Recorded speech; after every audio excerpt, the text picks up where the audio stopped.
आज हमारे बीच में एक खूबसूरत छोटा सा बच्चा जो यूथ के लिए उदाहरण है, एग्जाम्पल है। चाय विथ राय में अयोध्या से मृगेंद्र राज पांडे जी हैं हमारे साथ में। और मैं ये कहूं कि ऐसा यूथ, ऐसे बच्चे जिन्हें कुछ करने की इच्छा हो, जिन्हें कुछ करने का जुनून हो, जिन्हें कुछ करने का पागलपन हो, तो यह बच्चा अपने आप में एक उदाहरण है, एक एग्जाम्पल है। 6 साल की उम्र में इस बच्चे ने पहला वर्ल्ड रिकॉर्ड बनाया। तो मैं बगैर किसी चीजों के इस बच्चे से ही पूछना चाहूंगा कि मृगेंद्र राज, आप ये बताओ कि पहला जो वर्ल्ड रिकॉर्ड जो 6 साल की उम्र में बना, वो किस बात का था और कैसा था? जी, सबसे पहले तो सर आपको और आपके सभी समस्त ऑडियंस को सादर प्रणाम मर्यादा पुरुषोत्तम प्रभु श्री राम की नगरी से।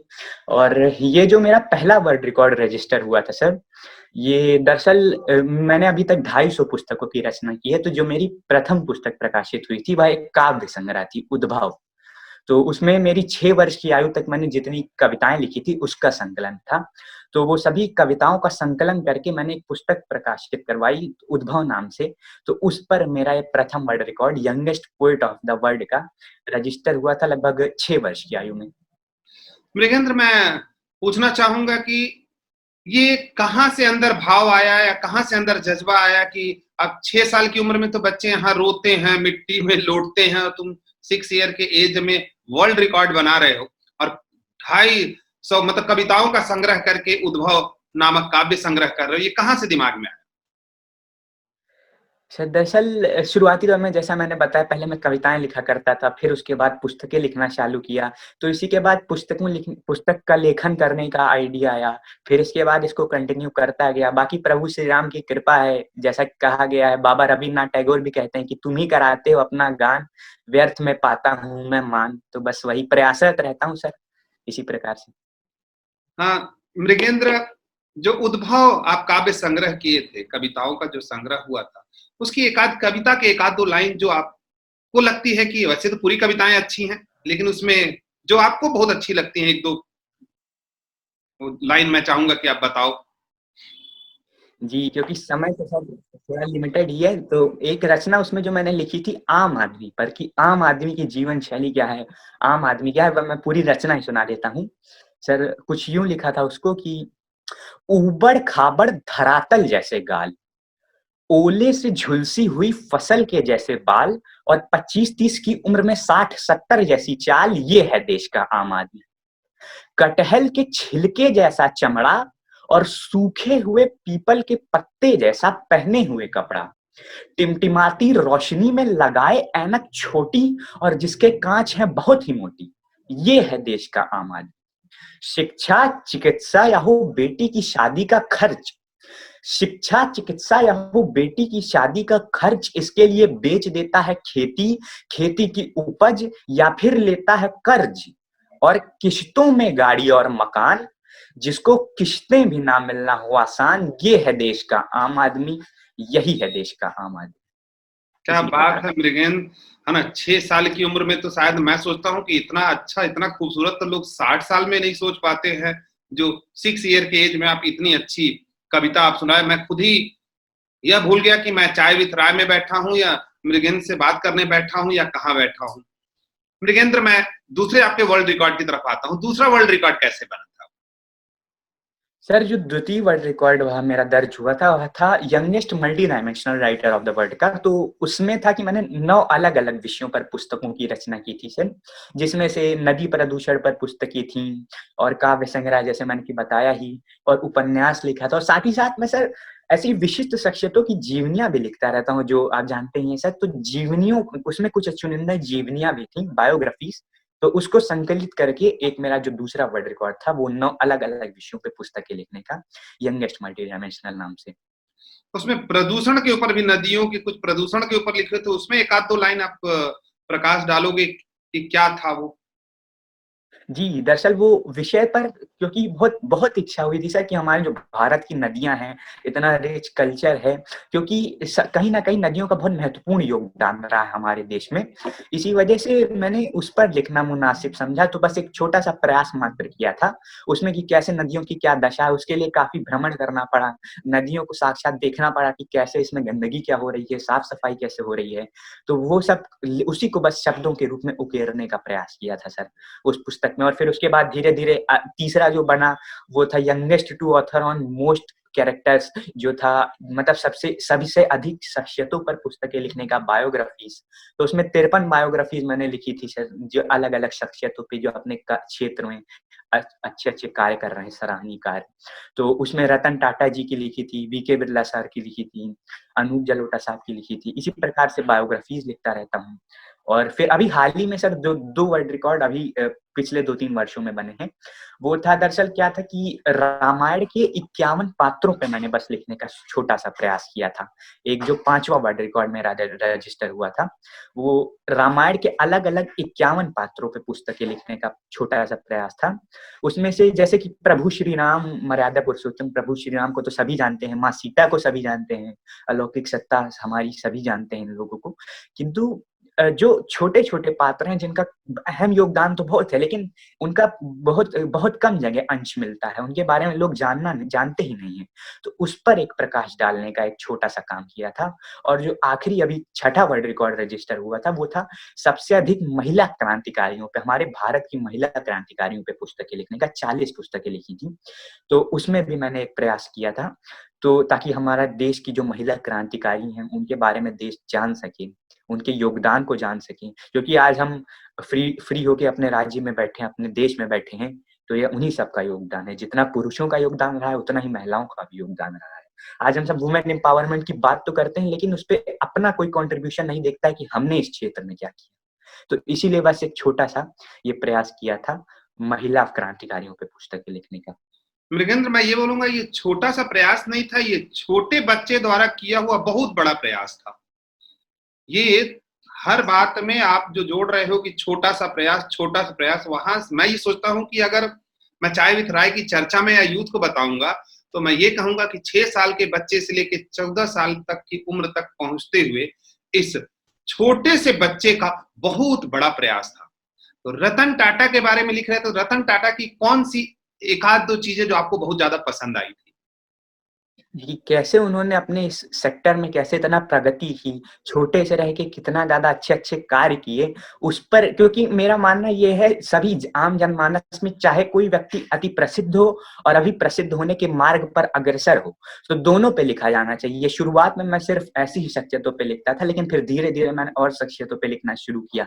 तो इसी प्रकार से जैसे उनके कार्य कितने सराहनीय हैं, क्या वो आज के ज़माने में यूथ को और लोगों को कैसे वो इंस्पायर करते हैं, इन सब चीज़ों को मैंने पुस्तक में शब्दों के रूप में उकेरने का प्रयास किया था। इसी प्रकार से और पुस्तकों में भी लिखता रहता हूँ और अभी हाल ही में मैं नदियों पर अलग-अलग अपने भारत की नदियों पर अलग पुस्तकें लिखने का सोच रहा हूँ और उसपे जानकारियाँ भी एकत्रित कर रहा हूँ। साथ ही में कविताओं का लेखन चलता रहता है सर।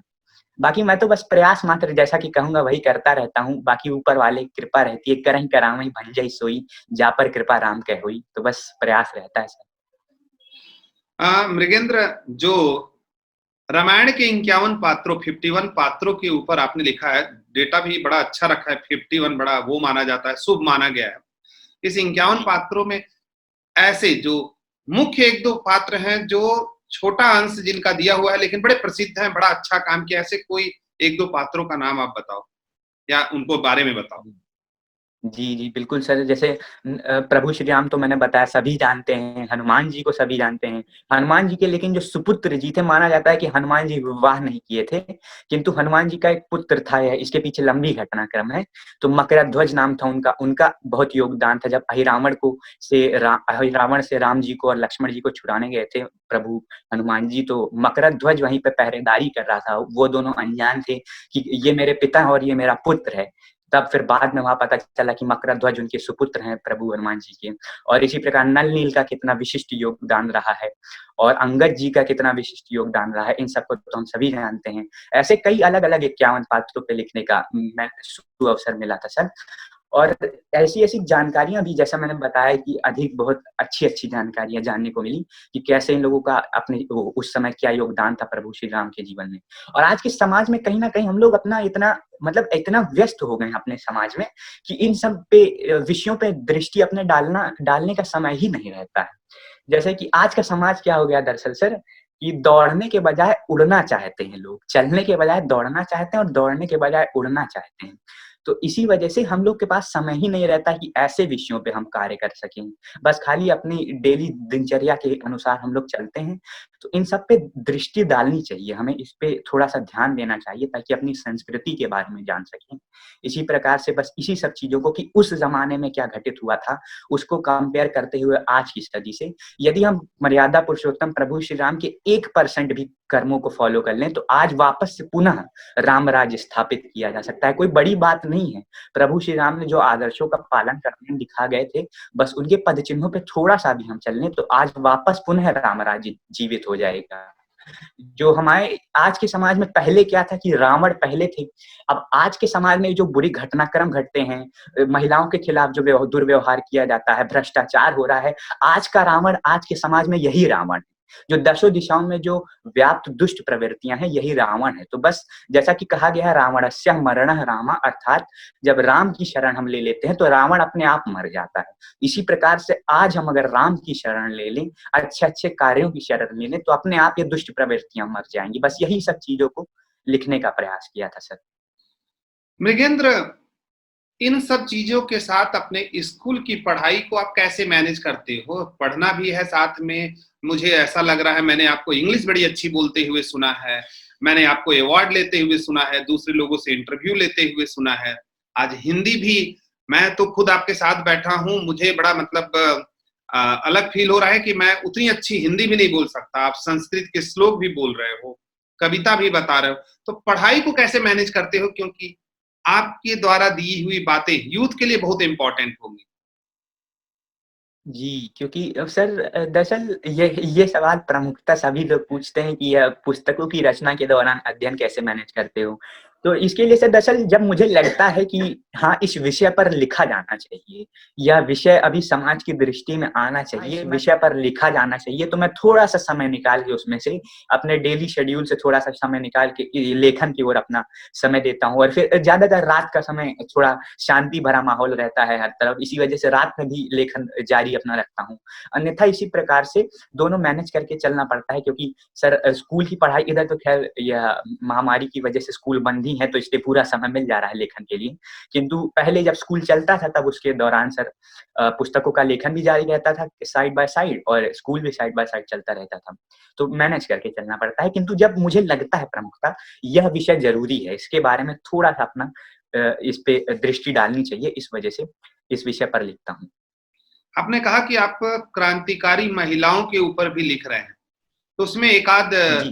क्रांतिकारी महिलाओं के थोड़ा-सा आप बताएँ जो आम यूथ तक बातें नहीं पहुँचती है या आम बच्चे नहीं जानते? जी, सर। दरअसल जैसे रानी लक्ष्मीबाई हमारी हैं, तो उनको तो सभी लोग जानते हैं, किंतु ऐसे भी महान महिला क्रांतिकारी थीं, जिनके इतना इतना विशिष्ट योगदान था हमारे भारत को आज़ाद कराने में, किंतु हम कहीं न कहीं चूक जाते हैं उनके योगदान को याद करने में। कमला देवी चट्टोपाध्याय जी थीं, जैसे उन्होंने एनएसडी की स्थापना में अहम योगदान दिया था। रानी चेन्नम्मा थीं, और विजय लक्ष्मी पंडित जी को हम जानते हैं। इसी प्रकार से अनेकों महिला क्रांतिकारी थी सर, उनके उनके बारे में बयाँ करते हुए, उनके योगदान को पढ़ते हुए कितना गौरव महसूस होता है कि हमारे भारत में इन्होंने जन्म लिया था, तभी हम आज चैन की साँस ले पा रहे हैं, आज़ाद भारत में जी पा रहे हैं। इस कोरोना काल में बहुत से बच्चे थोड़ा इरिटेटेड हो रहे हैं, उनको घूमने को नहीं मिल रहा है, आउटिंग नहीं मिल रहा है, फ्रस्ट्रेटेड हो रहे हैं, और इस कोरोना काल को आप बहुत बेहतर तरीके से यूटिलाइज़ कर रहे हो। जैसे स्कूल नहीं जा पा रहे तो उस टाइम में आप लेखन में ज़्यादा समय दे रहे हो। तो ऐसे बच्चों के लिए जो इरिटेटेड हो रहे हैं, घूमने नहीं जा पा रहे हैं और कोरोना महामारी की वजह से बहुत परेशान हैं, तो उन बच्चों के मोटिवेशन के लिए आप क्या खैर, करोगे? अब तो इस विषय में तो बस यही कहना चाहूँगा कि आपका जो दिल करे, जो जो कार्य में आपका दिल लगे, कि यदि आप कोई आर्ट कैरी कर सकते हैं, आर्ट को फ़ॉलो कर सकते हैं, तो वो क्रिएट करिए। लेखन में भी आपको रुचि है, जैसा कि लेखन कर सकते हैं। व्यायाम करिए, योग करिए, एक्सरसाइज़ करिए, फिट रहिए, क्योंकि आज के ज़माने में तंदुरुस्ती सबसे ज़्यादा ज़रूरी है। आज ऐसा समय आ गया है काफ़ी वर्षों बाद, इस वजह से हमें इस सब पर ध्यान देना चाहिए। व्यायाम करते रहना चाहिए, अध्ययन करते रहना चाहिए और खाली समय तो हमें यह सब चीज़ों के बारे में पढ़ना चाहिए जो हमें अब ऊर्जा प्रदान करती हैं। विशिष्ट साहित्यकारों के बारे में पढ़ना चाहिए, अनेकों पुस्तकों को पढ़ना चाहिए ताकि और ज्ञान अर्जन हो सके। क्योंकि ज्ञान एक बार अगर एकत्रित हो जाता है सर, तो वो फिर अगर दिल से आप पढ़ेंगे तो भूलता नहीं है। इसलिए ज्ञान आप अर्जन करके रख लीजिए और जब समय आए तो वह यूटिलाइज़ कर लीजिए। यह कार्य करना चाहिए मेरे हिसाब से। मृगेंद्र, मैं तो खुद ही कई बार सुनते-सुनते भाव विभोर हो जा रहा हूँ और बड़ा मतलब तुम्हारे मुँह से जो शब्द निकल रहे हैं कि 14 साल का बच्चा इतना खूबसूरत और इतनी खूबसूरत बातें आज बता रहा है, जो सच में बड़े लोग भी लर्न कर सकते हैं, बड़े लोग भी सीख सकते हैं। आगे की आपकी योजना क्या है मृगेंद्र? सर आगे की योजना में देखिए सर, काल चक्र जहाँ ले जाता है, परंतु अभी तो लेखन में तो रुचि है ही, इसलिए ये तो बंद नहीं करना है। पुस्तकों का और कविताओं का लेखन, साहित्य के प्रति यह प्रेम तो जारी रहेगा और साथ ही साथ सिविल सर्विसेज सर, जहाँ तक है। और बहुत सर रुचि ये है मेरे मन में कि बाबा रवीन्द्रनाथ टैगोर ने जब नोबेल प्राइज पाया था लिटरेचर में, तब से लेके अभी तक किसी साहित्यकार ने नोबेल पाया ही नहीं। तो इतना समयावधि इतनी लंबी समय काल की क्यों होनी चाहिए? हमारे भारत इतना उत्पत्तिजनक भारत है, इतने विशिष्ट साहित्यकार पैदा होते हैं, फिर भी नोबेल प्राइज हमारा तब से नहीं आ पाया है। तो बस एक यही इच्छा है कि मैं अपने क्षेत्र में बस यही प्रयास करता रहूं कि उस मंजिल पर पहुंचने का एक प्रभु श्री राम की कृपा से मार्ग बना सकूं और साथ ही साथ अध्ययन सिविल सर्विसेज को मद्देनजर रखते हुए।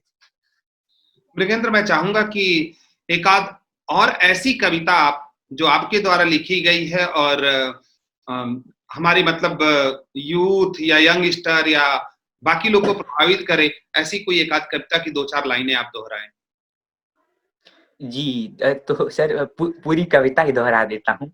दरअसल ये अभी जैसा मैंने आम आदमी पर लिखित सुनाया था, तो अभी बात मैं भारत माता की कर रहा था सर, तो भारत माता, हाँ सर, एक वाकया याद आया। दरअसल कुछ समय पहले क्या था, मैं बहुत ही पशुपेश में था कि भारत माता, ये भारत और माता दोनों शब्द को एक साथ क्यों बोला जाता है, भारत ही बोल दे। तो इसको बहुत गहराई में डूबकर इसका उत्तर खोजने का प्रयास किया, तब मुझे पता लगा सर कि ये भारत माता जो शब्द है, हमारा भारत ही ऐसा है जहाँ गांव-गांव, गली में, मोहल्लों में शिव और शिवालय पूजे जाते हैं। और आप तो जानते ही हैं सर कि शिव जी को अर्धनारीश्वर भी कहते हैं। तो अर्धनारीश्वर के परिप्रेक्ष्य में मुझे भारत माता की परिकल्पना साकार दिखी थी सर। माता से याद आया, माँ पर मैंने एक रचना लिखी थी, वो मैं सर आज्ञा हो तो सुनाना चाहूंगा। नहीं, एकदम। माँ पर मेरी रचना जो थी जी। एक दिन मैं सो रहा था, अचानक स्वप्न में हड़बड़ाया। एक दिन मैं सो रहा था, अचानक स्वप्न में हड़बड़ाया और अपने सामने यमदूत को प्रश्न करते पाया। उसने कहा, चल छोड़ माँ को, मैं उसे लेने आया हूँ। इस शब्द को सुनकर मैं पत्थर बना। इस शब्द को सुनकर मैं पत्थर बना और कोई रास्ता नहीं रहा था सूझ, जैसे हो कोहरा घना। फिर कुछ देर बाद हिम्मत की, बोला, भारी पड़ रहे माँ के प्यार को तराजू में तौला और मैंने कहा, हे यमदूत, मैं तो माया जाल से लिप्त इंसान हूँ, तुम्हारे समक्ष तो नादान हूँ, हाँ किंतु करना चाहता हूँ एक सौदा। माँ को छोड़ दो, मैं तुम्हारे साथ चलने को तैयार हूँ और माँ के खातिर 100 बार मरने को तैयार हूँ। फिर यमदूत बोला कि बच्चे जब तुम्हें होता था बुखार, तुम माँ उसे अपने सीने से लिपटा कर उतारती थी। तुम्हारी एक ख्वाहिश पूरी करने के लिए वह अपने को रोज 100 बार मारती थी। तुम्हारी एक चीख से वो खाना छोड़ देती थी और जब तुम होते थे उदास तो वो कहीं आना जाना छोड़ देती थी। तुम्हारी मालिश करके उसमें जान आ जाती थी और जब तुम देते थे मुस्कुरा तो जैसे बहुत बड़ा सम्मान पा जाती थी। फिर यमदूत जोर से हंसा और बोला कि बच्चे, इस सौदे में भी तू हार गया। हाँ, लेकिन मैं यह देखकर खुश हूँ कि तू माँ के खातिर अपने को मार गया।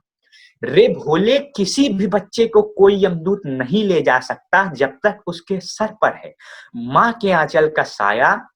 पगले, माँ ने तो ये सौदा पहले ही कर लिया था, क्योंकि यहाँ पर मैं माँ को नहीं तुमको लेने था आया, क्योंकि यहाँ पर मैं माँ को नहीं तुमको लेने था आया। क्या बात है मृगेंद्र, क्या बात है। बहुत ही खूबसूरत ये कविता माँ के ऊपर, और इतनी सुंदरता और इतने अच्छे शब्दों के साथ मृगेंद्र इन बातों को आप बता रहे हो। और चाय विथ राय में कुछ बातें जरूर मैं और कहना चाहूंगा। जो तुम्हारी उम्र के बच्चे हैं उनको क्या संदेश दो? ये अपनी संस्कृति से जुड़े रहें, अध्ययन से जुड़े रहें, खेल से यदि आप ज्यादा रुचि रखते हैं तो खेल से जुड़े रहें, और अपना कार्य में निरंतर लगे रहें, क्योंकि मेहनत करने से ही सफलता मिलती है। इसलिए सदा मेहनत जारी रखें।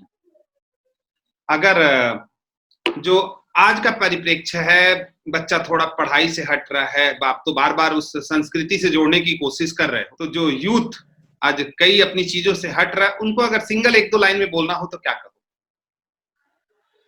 सर, एक दो लाइन में यही बोलना चाहूंगा कि जो हमारे साहित्यकार रहे हैं और जो लेखक गण रहे हैं, इन सब का अध्ययन करते रहें, क्योंकि जब इनको पढ़ेंगे आप, तभी आपको विजन डेवलप होगा। आप जानेंगे कि कैसे किस कारणवश हमें संस्कृति से अपने जुड़े रहना चाहिए, क्योंकि यही है हमें जो ऊपर तक पहुंचा देती हैं, किंतु अपने समाज से जुड़े रहने का नजरिया भी प्रदान करती हैं।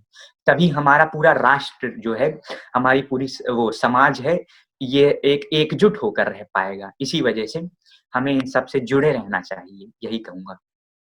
6 साल की उम्र से लेके 14 साल की उम्र तक आपके जीवन में बड़े खूबसूरत क्षण आए होंगे, कई बार आए होंगे, कई बार आप बहुत मोटिवेटेड फील कर रहे होंगे, प्रेरित फील कर रहे होंगे। लेकिन उसमें एक आध दो क्षण ऐसे होंगे जो आपको बहुत ही उसको आप एंजॉय किए होंगे। ऐसा कौन सा क्षण था जो आज भी आपको याद आता है तो पूरे मन को आपके गुदगुदाता है? सर, सबसे एंजॉयमेंट तो ऐसे भी होता था सर, जब मैं वो छोटा हुआ करता था, तो कहीं मंचों पर जाया था करता था, तब ये सब पुस्तकों का लेखन जारी नहीं रहता था, तो कविताएं सुनाता था मैं मंचों पर जा जाकर, कवि सम्मेलनों में। तो कई बार तो डांट कर भगाया भी गया हूँ। तो वो सब भी अच्छे पल रहे हैं जिंदगी के। तो इसी प्रकार से, और सर जो वर्ल्ड रिकॉर्ड बने हैं, तो बहुत ही गौरव महसूस होता है कि अपने देश के प्रति, देश को रिप्रेजेंट कर रहा हूँ एक वर्ल्ड रिकॉर्ड रजिस्टर करा के, और पुस्तकों का लेखन करता हूँ। तो आप सभी की सराहना मिलती रहती है, यह मेरे लिए सबसे ज्यादा गौरव की बात है। बस यही सब है अच्छे पल सर। इस फिर से मैं रिपीट करूंगा उसी सेंटेंस को, क्योंकि आज जो 14 से ऊपर के बच्चे होंगे, 14 ईयर से बड़े जो बच्चे होंगे, शायद आपकी बातें जब सुनेंगे, आपके काम करने की शैली को जब जानेंगे, तो उनके अंदर भी एक प्रेरणा मिलेगी और आप एक उदाहरण उनके लिए बनोगे, उदाहरण के रूप में प्रस्तुत होगे। इस 6 साल से 14 साल की उम्र में कभी मन बहुत व्यथित हुआ क्या कि अरे मुझसे कुछ नहीं होगा? जी सर, कई ऐसे, जैसा मैंने बताया, कई ऐसे मोड़ आते रहते थे। लेखन के दौरान बड़ी व्यथा होती थी, बहुत कष्ट होता था। जैसे बताया मैंने कि नदियों का जब लेखन कर रहा था, नदी प्रदूषण का, तो उसमें नदियों की हालत देख के बड़ा कष्ट होता था कि यही हमारी जीवनदायिनी, और आज इनका ये हाल हो गया है। फिर सुधरते हुए देख के उन्हें और बहुत गौरव महसूस होता था, बहुत हर्ष का अनुभव होता था कि अब हमारी नदियाँ अच्छी हो रही हैं। और प्रभु श्री राम और रामायण, महाभारत, इन सबको पढ़ने के बाद इतना गौरव महसूस होता था कि यह सब हमारे समाज में ऐसे-ऐसे विराट व्यक्तित्व पैदा हुए हैं, जिनसे हम प्रेरणा ले सकते हैं। तो इस सब से आदर्श मिलता है, इन सब के आदर्श से, और हर्ष मिलता है। तो इनको देख के बहुत ही खुशी होती है। और जहाँ-जहाँ कहीं हमारा समाज डगमगाता हुआ दिखाई देता है, अमानवता की घाटी में लुढ़कता हुआ दिखाई देता है, तो बड़ा कष्ट होता है। और आप जैसे जो प्रकाश स्तंभ हैं, जो ऐसे-ऐसे अपने क्षेत्र में कार्य कर रहे लोगों को, जो जिन पे प्रकाश डालने का कार्य करते हैं, आप जैसी शख्सियतें, तो उनको देखकर भी बहुत अच्छा महसूस होता है। तो बस यही सब है सर। मृगेंद्र, अंत में एक क्वेश्चन और मैं पूछूंगा, एक प्रश्न और पूछूंगा इस चर्चा के दौरान, कि आपको ऐसे कौन से 3 व्यक्ति हैं जो सबसे ज्यादा आपको प्रभावित करते हैं, या ये कहूं कि आपके प्रेरणा स्रोत? सर, प्रेरणा स्रोत की अगर बात करूँ, तो लेखन के क्षेत्र में तो मुंशी प्रेमचंद जी मुझे मतलब काफ़ी प्रिय हैं। उनकी सभी जितनी रचनाएँ होती हैं, तो वह काफ़ी पसंदीदा हैं। इंग्लिश में मैं विलियम शेक्सपियर जी, लियो टॉल्स्टॉय जी, जॉर्ज ऑरवेल, इन सबको पढ़ा करता हूँ। और बाबा तुलसीदास जी तो हैं ही मेरे काफ़ी पसंदीदा। और ओवरऑल अगर देखा जाए, तो महात्मा गांधी जी को रोल मॉडल मैं अपना मानता हूँ। और माता-पिता तो सबसे पहले परम आदर्श होते ही हैं रोल मॉडल। क्या बात है मृगेंद्र। लास्ट एक प्रश्न और पूछूंगा मैं, कि मुंशी जी, प्रेमचंद्र जी। जी की कौन सी कविता आपको, एक आध दो कविता की एक आध दो लाइन आप गुनगुना दें, और फिर सर, शेक्सपियर की उनकी अगर तो एक आध। सभी सभी जितनी वो जितनी भी सभी पुस्तकों की रचना, जितनी कहानियों की रचना है, सभी मेरी प्रिय हैं। गबन, गोदान, कर्मभूमि, रंगभूमि, जितनी पसंदीदा। बाबा रवींद्रनाथ टैगोर जी की सबसे पसंदीदा पंक्ति जो थी मेरी कि तुम ही कराते हो अपना गान, व्यर्थ में पाता हूँ मैं मान, वो मुझे काफ़ी पसंद है कि जो कराता है वो तो ऊपर वाला ही कराता है, हम तो बस मात्र एक ज़रिया हैं। और विलियम शेक्सपियर जी की सभी अच्छी, मैकबेथ, टेम्पेस्ट, जितनी कहानियाँ हैं पुस्तकें, सभी अच्छी रहती हैं। क्या बात है मृगेंद्र जी, आपके साथ चर्चा करके बहुत अच्छा लगा। फिर हम जी, मेरा सौभाग्य है सर। और बड़ा अच्छा लगा और बहुत अच्छा आप एग्जाम्पल के रूप में प्रस्तुत करोगे लोगों के लिए।